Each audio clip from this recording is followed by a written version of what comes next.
Hello everyone, this is Carl over at Legendary Leatherwork. How are y'all? Today we're going to continue on with the purse, and I'm going to sew on the little flaps on the side for the D-ring, or the square ring that we're putting on. So let me lay you down right quick. We'll see if we can get this going. 1 second, let me find my spot. There we are. Okay, pull you back over where we want you a little bit. All right, so what we're going to do, here's one of the flaps or the little side flaps that we're going to put on for the D-ring. Not flap, but I don't know what you call it. Anyway, we're going to put this on with the Cobra, and this time I took the belt off so we can do some hand sewing, because it's a little bit tighter in the area, and I want to make sure it's right. Get the little square ring out of the way. Okay.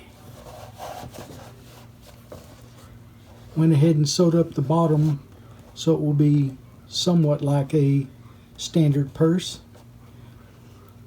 And now we're going to sew these little rings on.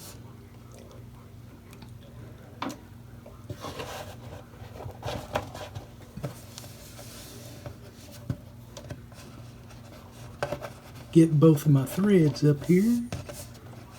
Where'd the other one go? Here, Fred. There's the thread at.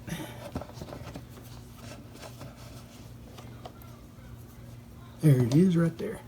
Okay, let's get this first stitch or two. Cobra always likes to have the stitches in the back, holding on to them, as is all industrial machines.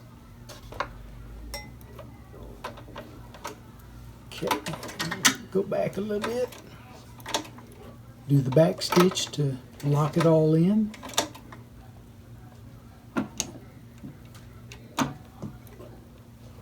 There we go. So far this purse is going pretty good. Haven't had too big of a problem with it. And that's always a blessing. Let's see where I am right. Yeah, let's bring it in a little. Right there.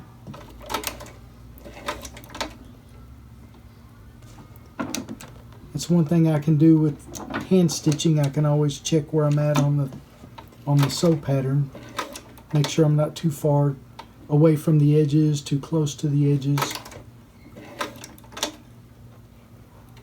When you get the machine running, to me, when you get the machine running without knowing where your stitch line is,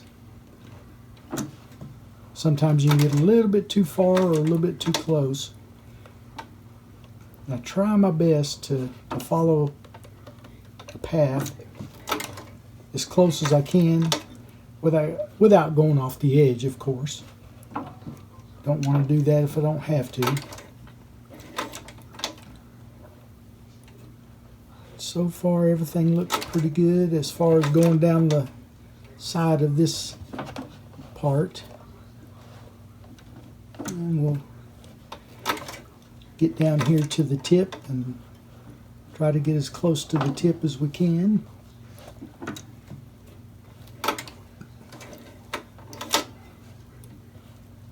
Alright, let's see where we're at. Yeah, real close. That's good. Right there on the tip. That way you don't have a little tongue sticking up at the end.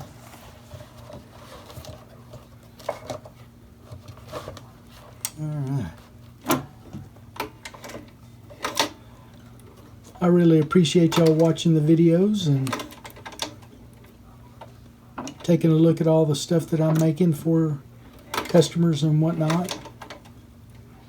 So far this purse that I'm making here is not sold yet.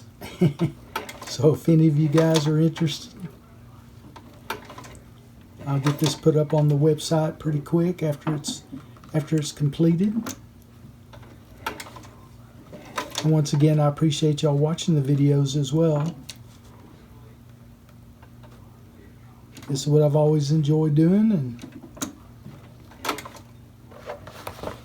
a lot of guys I know like to work with wood, but I enjoy working with the leather.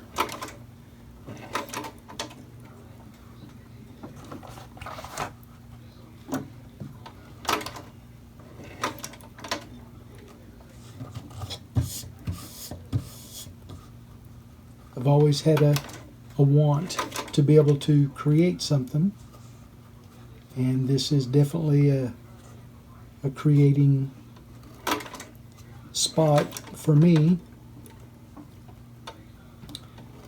It's not very dangerous. It doesn't cause any major problems, which is always good. Okay, one more.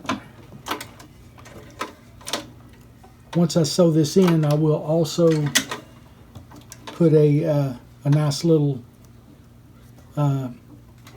rivet of some sort. I've got some little, they look like nipples. I've got a little, I don't know what they're called. I get them from Tandy, but you can get them from Springfield or wherever. They are little spots that stick up like a little dome. So once again, I don't know exactly what they're called, but I may put that on it just to decorate it a little bit. Get a nice decoration onto it. 1:16 p.m. Sorry about that.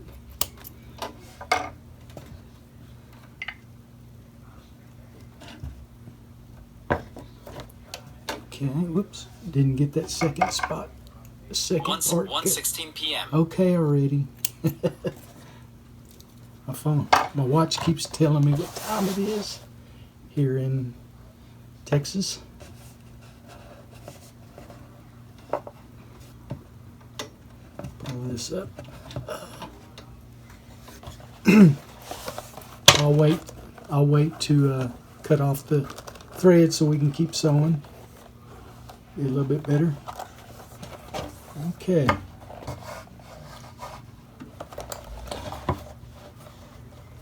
Second one comes up right quick. Get this one sewed in right quick as well. Ouch. That's what happens. Just hit my finger a little bit on with the needle.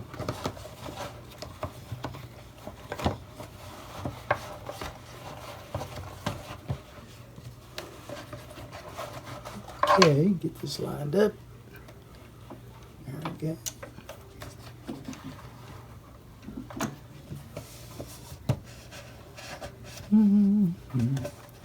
Let's see right quick. There we go. Okay, here we go.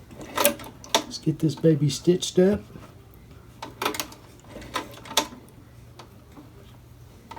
Another reason why I like using just the flywheel only is because I can put my finger right next to the edge of the leather and the presser foot, and it's a nice little guide without a lot of power. I mean, I can do the same with the guide itself, or with the presser foot itself while it's on the motor, but it's a little dangerous, so I have to be careful. Don't want to get hurt right off the bat.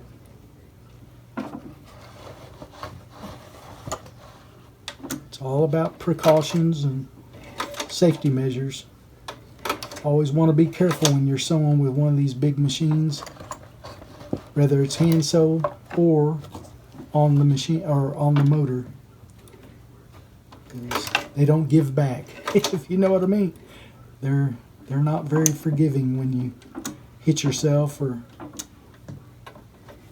like a while ago when I hit my finger. Wasn't very forgiving.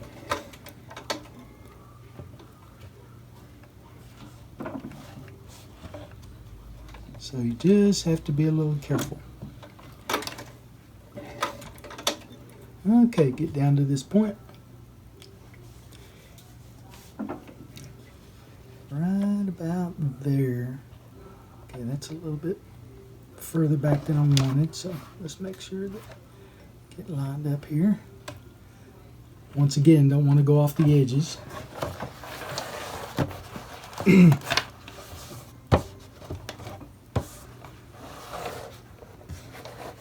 So far it shows on my YouTube that we have 138 viewers or subscribers. Thank all of you. I really appreciate it. It's very humbling when you can have other people watching the videos and enjoying, hopefully enjoying a little bit about what I'm doing, and get some of your kids to watch and they may say, hey, I can do that. I might want to do that one day. There's no reason to get your family involved, or no reason not to get your family involved or children in leathercraft work. Someday they may make something special for you. Just never know. I think your local Tandies, depending on what part of the country you're in, will definitely be able to help teach some of the secrets of leather crafting, and maybe make it fairly simple to get started, which is really neat. Alrighty. Okay guys, we're just about done with this one.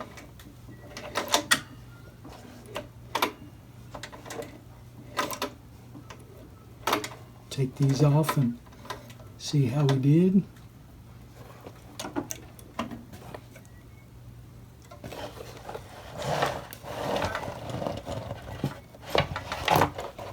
Alrighty.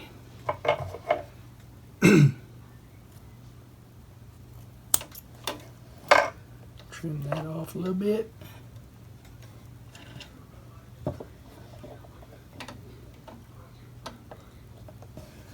Okay guys, let's see.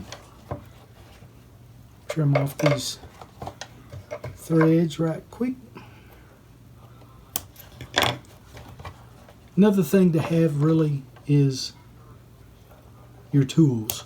Make sure you've got some strong tools. You can buy the inexpensive ones if you're going to change them out periodically, you know, quickly. Use them for a couple of weeks, change them out. But if you buy the little more expensive things like the Cobra, you'll win every time. Customer service is good. The machine itself is excellent. Have not had a problem one with the Cobra.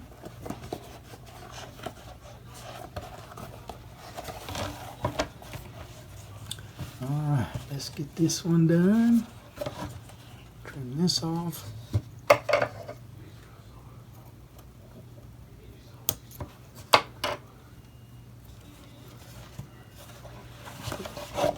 Sorry about that. I think that should be there. I think I trimmed that off earlier. Trim this.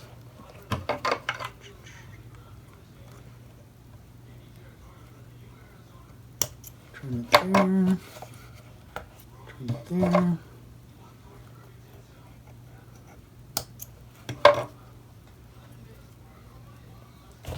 Alrighty, I think that's all of it. Let's see. Make sure all my, one more thread. I thought I had one more. There it is right there. Okay. Alright. We've got both of the threads sewed, or both of the tips sewed in. And like I said, I'm going to put probably a little rivet right there, just to give it some extra strength, as I always do in purses. You like to have this sewed in, of course, but you also want to have a rivet right up in here. You don't want it pulling down because of the weight and it pulling out. Alright, let me move you up right quick.